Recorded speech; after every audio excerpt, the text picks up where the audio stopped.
Hi everyone, मेरा नाम ऋषभ है और आज हम लोग इस वीडियो में बात करने वाले हैं एचडीएफसी बैंक के बारे में। और एचडीएफसी बैंक के बारे में बहुत सारी फालतू बातें ना करते हुए केवल 4 टॉपिक्स के बारे में, 4 इंपॉर्टेंट चीजों के बारे में बात करेंगे और वो 4 चीजें होनी क्या वाली हैं ये भी जान लेते हैं। ठीक है, तो पहली चीज है उनमें Q4 के रिजल्ट्स। Q4 के रिजल्ट्स जानना जरूरी है क्योंकि इसकी वजह से शेयर प्राइस पर बहुत गहरा इंपैक्ट पड़ता है और मंडे का मार्केट ओपन होगा तो आपको समझ में आ जाएगा कि ये जो Q4 के रिजल्ट्स हैं इसकी वजह से ये इंपैक्ट देखने को मिल रहा है। तो पहली चीज हम इस वीडियो में डिस्कस करेंगे Q4 रिजल्ट्स के बारे में एचडीएफसी बैंक के। दूसरी चीज डिस्कस करेंगे डिविडेंड न्यूज की, डिविडेंड कितने रुपए का मिलने वाला है, क्या डिविडेंड डेट इन्होंने रखी, रिकॉर्ड डेट, ये सारी चीजों के बारे में डिस्कस करेंगे। और तीसरी चीज अगर हम डिस्कस करेंगे तो वो है हमारा टारगेट प्राइस की, टारगेट प्राइस क्या निकल कर आ रहे हैं, क्या ब्रोकरेज फर्म्स टारगेट दे रही हैं एचडीएफसी बैंक को, इसके बारे में जानेंगे। और चौथी चीज मैं आपको बताऊंगा कि क्या आप इसमें खरीदारी कर सकते हैं या फिर नहीं कर सकते हैं, डिफरेंस बाइंग के बारे में बात करेंगे। तो इन चारों चीजों के बारे में बात करेंगे, तो ज्यादा बकवास नहीं करते हुए क्लियर कट बात करेंगे। तो चलिए फटाफट से शुरू करते हैं। तो Q4 रिजल्ट्स की अगर हम लोग बात करें तो आपको स्क्रीन पर दिखने लगेंगे अभी नंबर्स भी साथ ही साथ। तो रेवेन्यू की अगर हम लोग बात करें तो ईयर ऑन ईयर बेसिस पर रेवेन्यू घटते हुए नजर आया है, ये आपको नंबर्स दिख रहे होंगे साइड में। ईयर ऑन ईयर बेसिस पर रेवेन्यू घटा है, लेकिन अगर आप क्वार्टर ऑन क्वार्टर बेसिस पर देखेंगे तो रेवेन्यू में जंप नजर आ रहा है। ठीक, चलिए मान लेते हैं कि रेवेन्यू में मिक्स रिजल्ट्स आ गए कि ईयर ऑन ईयर बेसिस पर रेवेन्यू घट रहा है लेकिन क्वार्टर ऑन क्वार्टर बेसिस पर बढ़ता हुआ नजर आया। पर प्रॉफिट में अगर आप देख पा रहे होंगे, अगर आप देखेंगे प्रॉफिट को, तो क्वार्टर ऑन क्वार्टर बेसिस पर देखें या ईयर ऑन ईयर बेसिस पर देखें, प्रॉफिट दोनों में ही आपको बढ़ते हुए नजर आया है। और सबसे जो इंपॉर्टेंट चीज होती है वो प्रॉफिट होती है। मैं ये नहीं कह रहा हूं कि रेवेन्यू इंपॉर्टेंट नहीं होता, बहुत इंपॉर्टेंट होता है, लेकिन सबसे ज्यादा जो जरूरी है वो प्रॉफिट में रहना जरूरी है। और प्रॉफिट अगर इंक्रीज हो रहा है तो ये एक अपने आप में बेहतर चीज है। इसका मतलब एचडीएफसी बैंक का कामकाज बहुत ही बिंदास और बहुत ही धमाकेदार चल रहा है। तो चलिए Q4 रिजल्ट्स तो ये हो गए। तो अब लग रहा है Q4 रिजल्ट्स अच्छे हैं तो शायद ये स्टॉक प्राइस भाग सकता है शायद, लेकिन उसके बारे में हम लोग बात करेंगे। फिलहाल डिविडेंड न्यूज की अगर हम लोग बात करें तो डिविडेंड भी इन्होंने अनाउंस किया है, साथ ही साथ 22 रुपए पर शेयर अब तक का शायद इनका हाईएस्ट डिविडेंड रहा है, क्योंकि पिछले 3 साल अगर आप उठाकर देखेंगे तो 19.5 ऐसे 15 रुपए ऐसे कुछ आसपास इन्होंने डिविडेंड दिया है। तो अभी तक का हाईएस्ट डिविडेंड दे रहे हैं 22 रुपए पर शेयर। डिविडेंड में भी बढ़ोतरी है कि बढ़ाकर डिविडेंड आपको पे किया जा रहा है। जब कंपनी ज्यादा प्रॉफिट अर्न करेगी तो ज्यादा डिविडेंड भी दे पाएगी, ये भी एक अच्छी चीज है।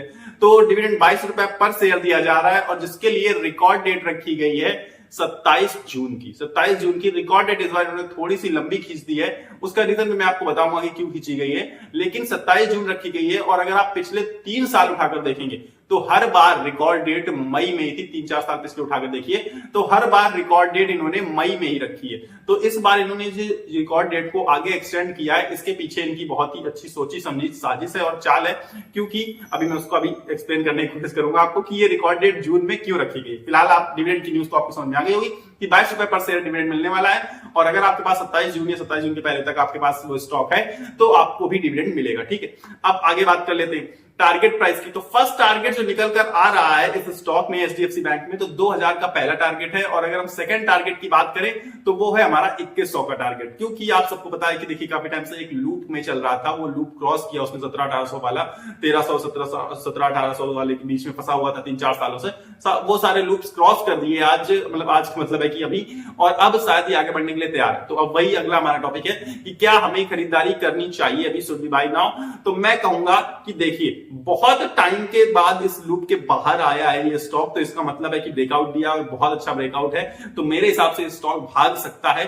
और साथ ही साथ अगर हम लोग पीई की बात करें तो 20.9 का पीई नजर आता है इसका, जबकि इसकी इंडस्ट्री का पीई 13.3 का है। मतलब वैल्यूएशन टर्म में थोड़ा सा महंगा नजर आता है, बहुत महंगा नहीं, क्योंकि आप देखेंगे कि बहुत महंगे महंगे पीई पर भी ट्रेड करती हुई कंपनीज आपको मिल जाएंगी। तो मेरे हिसाब से वैल्यूएशन ठीक है, बहुत महंगे नजर नहीं आते हैं। ठीक है, इसके बाद अगर मार्केट कैप की बात करें तो अब तक की बैंक्स में सबसे ज्यादा हाईएस्ट मार्केट कैप होल्ड करता है हमारे इंडिया में, तो 14.6 लाख करोड़ लगभग मार्केट कैप है, जो कि बहुत ज्यादा है, मतलब कि एक तरीके का जाइंट है। आप सब जानते हैं कि बैंक निफ्टी को अकेले मूव कराने की दम रखता है हमारा एचडीएफसी बैंक। और साथ ही साथ 22 रुपए का डिविडेंड भी अनाउंस हो चुका है। तो ये सारी चीजें इंडिकेट कर रही हैं।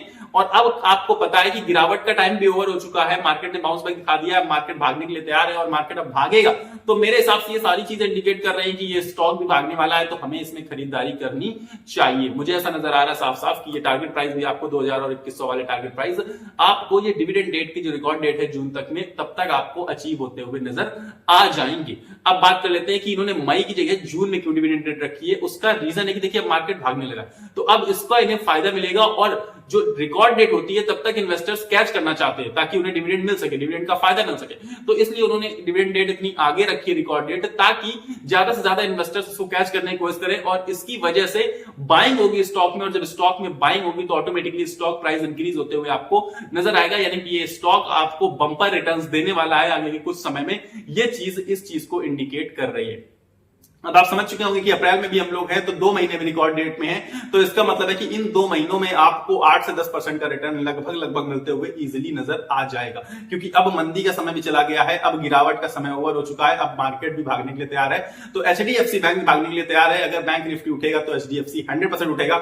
इनफैक्ट अगर आप कुछ समय में उठाकर देखेंगे पिछले 1-2 हफ्तों में, तो एचडीएफसी बैंक ने बहुत शानदार, बहुत धुआंधार रिटर्न्स ऑलरेडी दे चुका है। तो ये चीजें मैं आपको बताना चाहता था एचडीएफसी बैंक के बारे में। ज्यादा मुझे आपको पता है कि ज्यादा आपको फालतू बातें सुनना पसंद नहीं है, तो इसलिए इस वीडियो को यहीं तक रखते हैं, शॉर्ट रखते हैं फिलहाल के लिए। लेकिन आपको जाना नहीं है अभी फिलहाल आपको लाइक का बटन नीचे आ रहा होगा, उसको दबाकर मेरे साथ जुड़ना भी है, ताकि देखिए लाइक का बटन आप दबा देंगे तो उससे क्या होगा, आपको अगर वीडियो पसंद आएगा तो लाइक का बटन तभी आप दबाएंगे, लेकिन नहीं पसंद आया तो भी दबा दो, मेरी मेहनत के लिए दबा दो ना। मतलब यार कि आपको लग रहा है कि वीडियो बनाने बिल्कुल मेहनत लगती है, लेकिन लगती है, थोड़ी बहुत तो मेहनत लगती है यार कम से कम, हाँ, लेकिन डिटेल्स निकालने में मेहनत लगती है, सबसे ज्यादा इंपॉर्टेंट चीज है। तो आप उस मेहनत के लिए मेरी एक लाइक का बटन दबाकर मेरे साथ जुड़ सकते हैं, क्योंकि जो लाइक है वो फ्री ऑफ कॉस्ट है, और इसके बाद जो सब्सक्राइब है वो भी फ्री ऑफ कॉस्ट है। सब्सक्राइब बटन नीचे आ रहा होगा, बिना एक पैसा दिए उस बटन को आप दबा सकते हैं और दबाकर मेरे साथ जुड़ सकते हैं और मुझे सपोर्ट कर सकते हैं। मिलेंगे अगले वीडियो में, तब तक के लिए आप सभी को अपनी सेहत का ख्याल रखना है। स्वस्थ रहिए, मस्त रहिए। नमस्कार, धन्यवाद।